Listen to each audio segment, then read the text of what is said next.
Ni un minuto de silencio.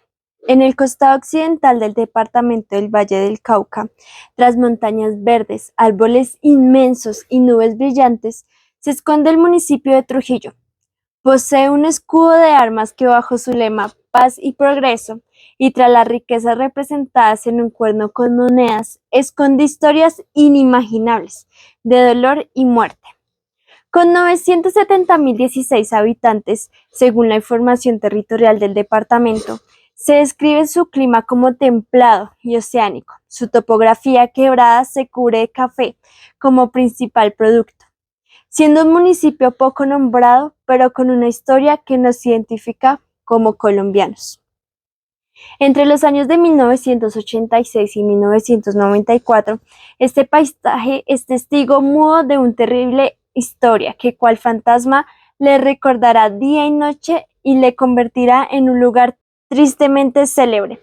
A partir de la mitad de la década de los 80 comienza una secuencia de desapariciones forzadas, torturas, homicidios y masacres, lideradas por narcotraficantes, entre los que se destaca Diego Montoya, más conocido como Don Diego, junto a Henry Loaiza, alias el Alacrán, quienes, acompañados y respaldados por miembros de la fuerza pública, inician una horrible noche que durará décadas y que no tendrá un final ni cierre definitivo, pues no se puede asegurar por cuánto tiempo retumbarán clamores y llantos. Todo comienza cuando los campesinos salen a hacer una marcha pacífica pidiéndole a su gobierno mejoras en su territorio. Pero comienza a correr rumores, información infundida, afirmando que estas marchas las había patrocinado la guerrilla del ELN, ante lo cual de inmediato hizo presencia el ejército y comenzaron los enfrentamientos armados. Desde entonces surge una serie de acontecimientos donde involucra a todo el municipio de Trujillo. Las personas, por haber vivido cerca al enfrentamiento que tuvieron estos dos grupos, fueron acusadas de ser cómplices y partidarios de estos conflictos. Con esto se llevan a las personas, las amenazaban de muerte, fueron agredidas físicamente, diariamente desaparecían personas sin importar en qué trabajaran. Todos eran víctimas. Las familias estaban muy preocupadas. Unos iban porque les prometían pagos por ir a participar en estas guerras. Sin embargo, otros eran llevados forzadamente. No importa cuál era la situación, la mayoría nunca volvía a su hogar. Aquellos que se manifestaban su sentir decían que iban a ir a denunciar estos acontecimientos. Los asesinaban. El padre Fernández fue mutilado de pies y manos, castrado, decapitado y lanzado al río Cauca por denunciar las barbaries que había tomado en Trujillo. Esto me recuerda a todos los jóvenes que han querido alzar su voz defendiendo de todas estas aberraciones, como lo fue el caso del periodista Jaime Garzón, pues al decir la verdad lo asesinaron, obviamente infundaron miedo a los ciudadanos, que esto fue lo que precisamente ocurrió en Trujillo. Desde que mataron al padre, infundieron miedo. Al ver que lo asesinaron de esa manera tan trágica, era un anuncio directo hacia los habitantes para que no hablaran sobre estos acontecimientos. El terror y el miedo se apoderó de la comunidad. El silencio de los sobrevivientes se unió al silencio de los que iban desapareciendo. Al pasar los años, algunas personas corrieron la suerte de obtener el cuerpo de su familiar.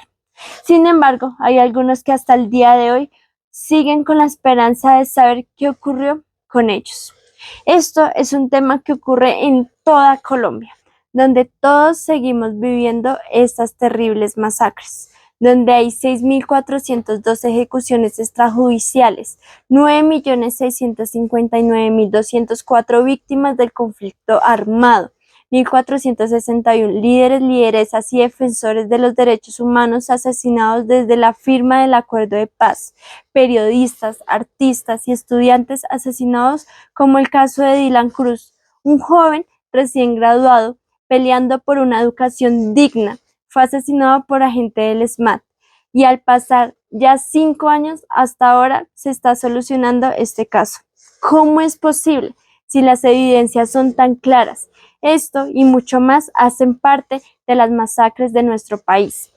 Es una pesadilla que se vive día a día y solo me pregunto si algún día llegará a su fin, debido a que a pesar de saber nombres exactos de las personas que hacen todos estos delitos, aún así siguen libres, siendo parte del Estado, siguen con sus negocios, haciéndose de las suyas, mientras que las personas del común, los trabajadores, madres y estudiantes, luchan por sus derechos, y aún con la esperanza de encontrar a sus seres que un día desaparecieron sin ninguna razón.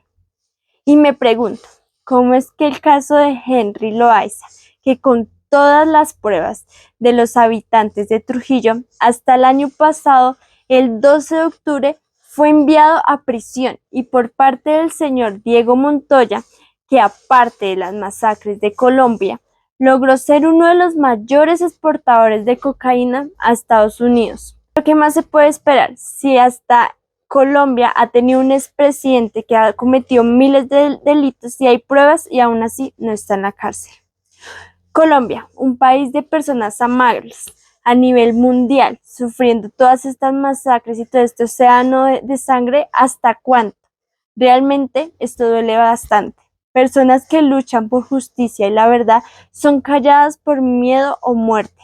Cuando llega una luz de esperanza, o al menos intentar pensar que con este gobierno, que por primera vez es de izquierda, quizás algo pudiese cambiar, aún así la derecha se sigue saliendo con la suya, haciendo trampas para ellos seguir enriqueciéndose, donde no respetan el voto del país. Ellos siguen tomando las decisiones, donde todo es una cadena de corrupción, tapándose unos a otros, enriqueciéndose con lo que produce el trabajador, mientras ellos duermen y ni siquiera se toman la molestia de asistir al Congreso, haciendo todas estas acciones para que nuestro país no progrese. Por esto y mucho más, ni un minuto más de silencio.